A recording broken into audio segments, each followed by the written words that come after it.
Hello and welcome to Fast Horses Today for Saturday. Today is August 15th. We're going to cover some races over at Del Mar. So let's get started at the Great Race Place.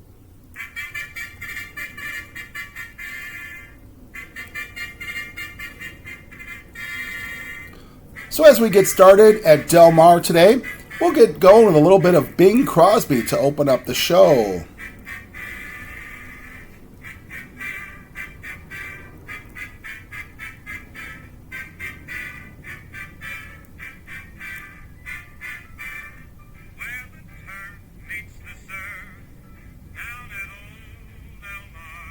So as Bing Crosby said, where the turf meets the surf down at Old Del Mar, that is where we're going to go this Saturday. Del Mar has a pretty good Saturday card. Some of their cards have been light. Let's just be frank about it. They have been. But I think today offers some nice betting races and some nice value, all throughout the card. Now, I'm going to skip over the first few races. Look like there's some heavy favorites there that seem to be pretty likely to win. So it kind of just kills the payoffs there. So we're going to go with the late pick 5 today. We're going to start that out in the 6th race as the late pick 5, which does have an approximate post time about 4:40 Pacific, so that's 6:40 here in the Central Time Zone. And the 6th race does start us out with one of the co-features, that being the 1 mile Solana Beach. Now it's a mile on the grass. These are California breds. These are fillies and mares, 3-year-olds and up.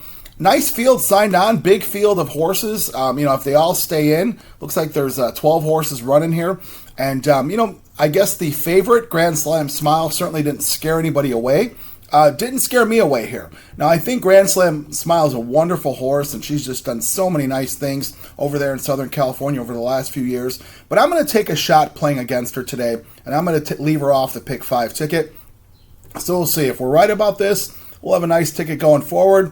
If Grand Slam Smile shows up like she, normally does, well, then, we'll have to move on and fight another day. But I'm going to go with 2 horses here to try and beat the favorite. I'm going to go with the 5 horse who was Take Another Card. Take Another Card, trained by Simon Callahan, ridden by Umberto Rispoli. Now, I really try to be careful with Simon Callahan horses. I not the biggest fan of his. I think he's got horses that are just really nice, and he probably should win more with them. Now, this horse has the distinction of being his only winner of the meet. He's 1 for 12. It was a very controversial race. I know there were a lot of chatter about this horse. This horse got put up via disqualification last time, and that was in an open company race, a non-winner of 1 allowance race. Now, Take Another Card certainly ran a really nice race, so nothing to diminish her. It just was very debatable on whether she should have been put up, and Lady in Paris should have been DQ'd. But, that would be a debate for the folks that probably held tickets, and, that's that. But the fact of the matter is, Take Another Card certainly has run some really nice races in her last several, especially her last 2. She ended up coming second to the eventual favorite in Grand Slam Smile in the Franz Valentine. Now, Grand Slam Smile had a really easy trip, I think, that race, and she just barely held on. Take Another Card really was coming at her. And then I just give this horse a lot of credit for running a really nice race in that open allowance race where she did come second by nose. Could have won, but she ran a nice race, a nice effort there. Now, I'm going against Grand Slam Smile because I think there's other speed in this race which won't make it easy for Grand Slam Smile. And it just seems to me like Grand Slam Smile certainly has an advantage when she gets a lead and she can go, and do what she does. I don't know that that's going to be the case here. There looks to be speed coming from the 4 horse in Liberation and in the 7 horse in Can't Sleep. So I think that's what really changes, the complexion of this race. So I am going to put Can't Sleep in the race as well. Can't Sleep is the 7 horse for Carla Gaines. At 4-1, Ismail Jaramillo on the horse. Now Can't Sleep has run some really nice races. She's been really sharp, some high speed figures. She comes in this race with the question mark of, does she want to go 2 turns? And I guess we're not going to know. The breeding certainly says she should. So we're going to see, this will be the first time she's doing this in a stakes race. I think Can't Sleep could just get the lead here based on her last races. And maybe she gets the lead in Wires of Field. So, we do see these things happen in these Del Mar turf races where horses will just get on the lead and just kind of put the field to sleep. So I certainly think Can't Sleep's good enough to do that. She's 4-1. She'll be a bit of an upset because I'm sure, a lot of eyes will be on Grand Slam Smile. So we're going to try to open up this pick 5 in the 6th race with the 5 and the 7. that being in the Solana Beach. All right, let's go to the next race of the day. Next race is the 7th race. 7th race is a maiden special weight, and they're going 5.5 furlongs on the dirt. And these are babies, and there's some really prized babies in here. We've got some big purchases, and there's going to be some, hopefully some future superstars that come out of this race. So, Baffert has a couple. We always see Baffert unveiling nice horses as 2-year-olds during this meet.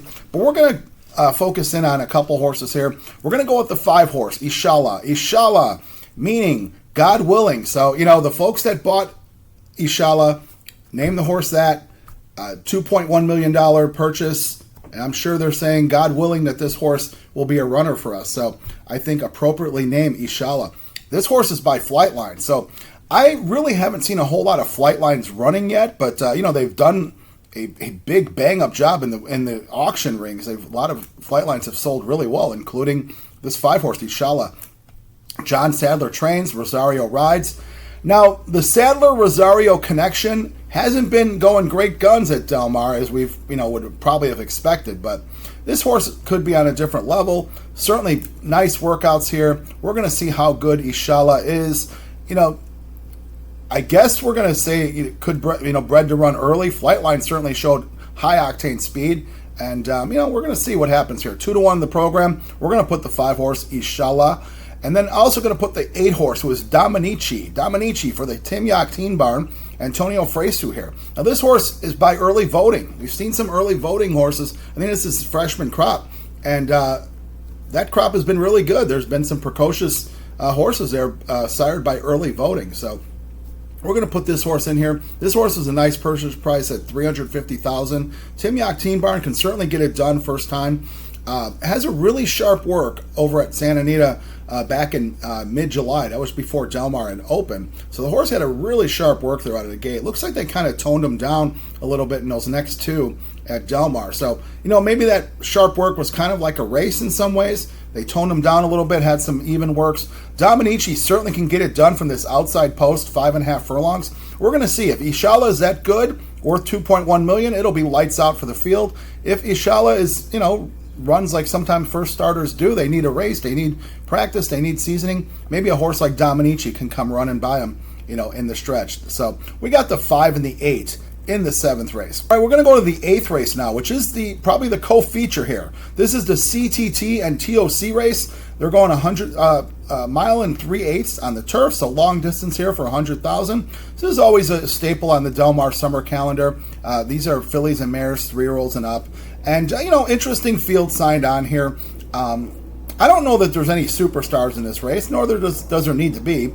We're just looking for the winner today to get our pick 5 moved along. I'm going to put 3 horses in this race. I think one of these 3 can get it done. I'm going to put the 1 horse, who is Luby's Music, for Richard Mandela, Ismail Jaramillo on the horse. Now, this horse, has been running nice races, and certainly hasn't run this far, but they don't get really a big chance to run this far. Now I think the Mandela barn, I'm going to trust in Richard. He knows what he's doing. This horse probably could run long. I see this horse being on the lead. There really isn't a whole lot of speed in this race. Coming out of her last race, I could see her being on the lead. She ran over at Del Mar, ended up running second to Candy Bar, who's also in this race. But in looking at the film, I see what happened there and why Candy Bar won. I'm just thinking Luby's Music might just get on the lead and steal this. So that's why I'm putting Luby's Music at 8-1. Ismail Jaramillo, certainly a really good jock. He can steal a race like this. Gonna put the 5-horse. 5-horse being Vronti for Graham Motion, Umberto Rispoli. Now Graham Motion, he shows up with horses every year at Del Mar, runs in stakes races, takes the money off the table, and leaves the West Coasters, scratching their heads. So, he certainly has done this in the past. He brought this horse into Southern California one time to run in the Grade 1 Gamely. She was probably, water was a little too deep for her there, so she didn't do anything there. But, they took her back to Saratoga. She ran in a second-level allowance race. Nice effort there. As I said, I don't think there's a whole lot of superstars in this race, so certainly Vronti can come back to California and get it done, as we've seen Graham Motion do that quite a few times. And let's see, I wonder if we'll see Graham Motion's daughter in the winner's circle. That's always a treat, too, if we could see that. So 5-2, we're going to put Vronti in. And then finally, I'm going to put the 9-horse, who is Kentucky Gal, for Phil D'Amato. Phil D'Amato trains, Antonio Fresu rides. Now, Kentucky Gal has been knocking in and around the Southern California circuit in the allowance ranks. She showed up in this race last year. She just kind of split the field, ran an even race. Kentucky Gal certainly likes to run long. I mean, her best races seem to be at long distances. Now, she didn't get it done at 1 3/8 in this race last year, but that's okay. She probably, had her reasons. So Kentucky Gal, because it's a long race, I think her best chances are at long races. It seems to be what she's done best, as I mentioned. So we're going to put Kentucky Gal here at 5-1. So we've got the 1, 5, 9 in the CTT and TOC race, the co-feature at Del Mar. All right, let's go over to the 9th race of the day. Interesting, they put a race like this as the 9th race, but they're just trying to card together and create some nice betting opportunities, I guess. So this is a maiden 16,000 claiming race, 5.5 furlongs on the dirt. These are maidens, as I mentioned, 3-year-olds and up. So this is your bottom rung there in California. Big field signed on, so you never know. The gate breaks. Horses may or may not get out well. Might have chaos. So as a multi-race bettor, you kind of like to see that if you got some prices in. So I'm going to put 3 horses in this race. Going to put the 1 horse was Captain Gabe. Captain Gabe comes in from Mike McCarthy barn. Kazushi Kimura on the ride here. This horse comes in from Churchill Downs, having run with much better. That alone just puts this horse really into it. Trouble is, big field. He's in the 1 hole, has to break sharp. If not, they get kind of stuck in behind, and then they're just at the mercy of the rest of the field. Captain Gabe certainly has the speed to get out, so we're going to see if this horse, just is simply better, having run with better horses and not running poorly. So, you just got to wonder here. This horse ran a decent race at 50,000 claiming level his last time at Churchill Downs. They're bringing this horse in, putting him in for 16. It tells me something that, the McCarthy barn does win with droppers like this. But then, after that, I don't know how much steam's left in them. But not really our concern as handicappers. We're looking for winners today. So Captain Gabe, certainly good enough to get it done in this field at 3-1. Going to put the 6 horse being Maxander for Jose D'Angelo and Amicio Jaramillo on the ride. Now, these guys paired up for a win, I believe, a few weeks back, and I'm sure these guys go back years together at South Florida. I'm sure Ismail has ridden a lot for D'Angelo. But this horse does drop in for the $16,000 tag. He's run with better, in South Florida, in Tampa Bay, at Gulfstream, with maiden special weights. They put the horse in for a maiden claimer on the turf. He really didn't show up that day. They're dropping him in here maybe to find their friends. Certainly this is a Boulevard of Broken Dreams horse. This horse they paid $400,000 for this horse. He's running for 16 now. So, people that are in the claiming game, it's probably buyer beware. But Maxander probably is good enough to beat this field. There really is it's a lightly talented field here. So if Maxander has any life left in him, 5-1, Ismail Jaramillo can get it out of him here in this race. And then finally going to put the 9 horse, who is My Box of Light, for the Joe Herrick barn. Now, Joe Herrick really doesn't run all that many horses a year. It seems to have a very small barn.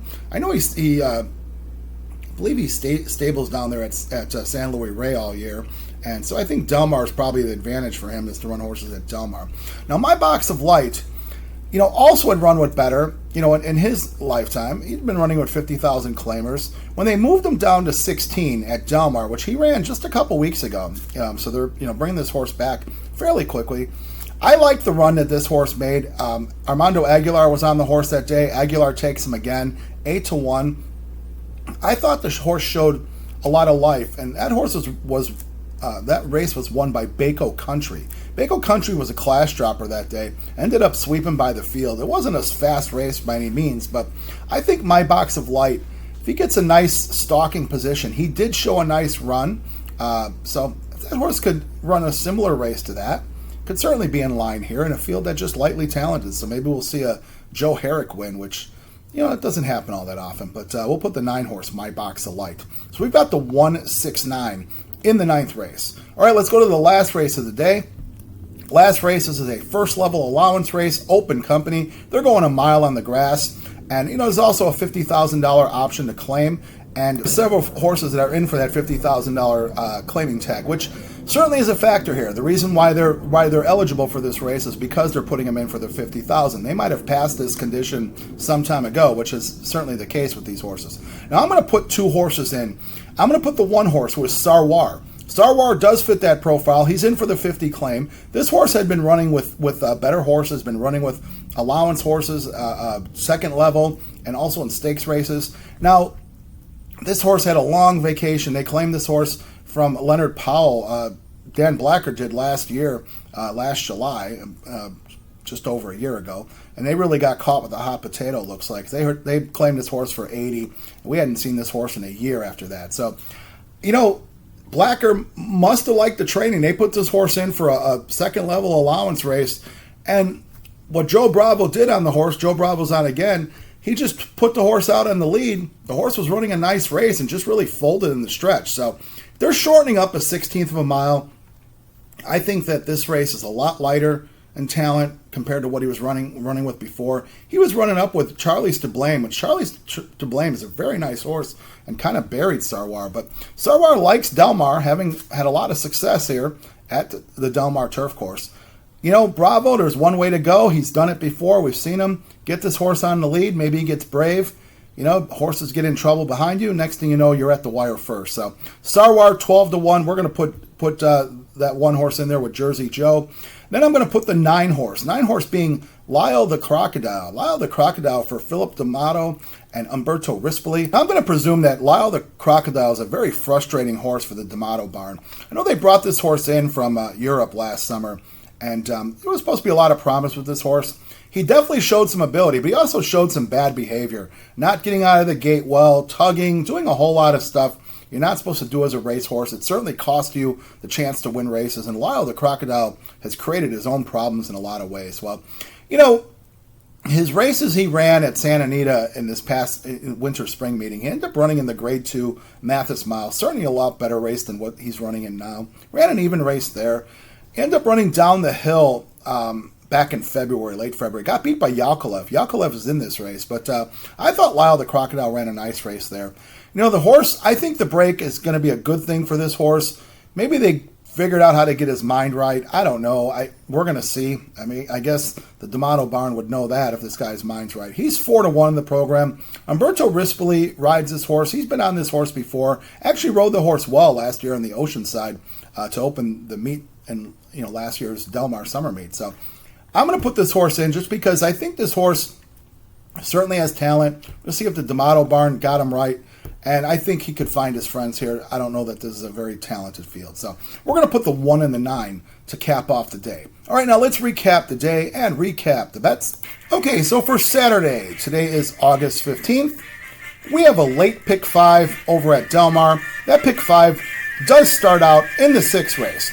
So we're going to start out the 6th race with the 5-7, with the 5-8, with the 1-5-9, with the 1-6-9, with the 1-9. Now that ticket, if no scratches, that's a $36 ticket. I think it's a worthwhile play. If you see fit, you want to play it as is, I wish you the best of luck. If you want to add or subtract to it, certainly that's your call. If you want to play the pick 3s, pick 4 within it, you've got to do what fits your budget. Whatever you decide to do, I wish you the best of luck. Let's wish the folks over at Del Mar a very safe day of racing on this Saturday. Let's wish ourselves some great trips, as we know that makes the difference between winning and losing. So as always, I thank you so much for watching Fast Horses today and listening to the picks. Thanks to everybody who's hit the subscribe button. We've had increased viewership and increased subscribers at Del Mar. So thank you to everybody who's done that. Thank you to everyone who did it from day one. Really appreciate you. If you haven't done so, please hit that subscriber button. You can always make comments, good comments, bad comments, like, dislike. I promise to respond to everything. So thanks again for watching this Saturday. Let's have a good day on Saturday, and we'll have more coverage from Del Mar. And that's Del Mar, where the turf meets the surf. Thanks again.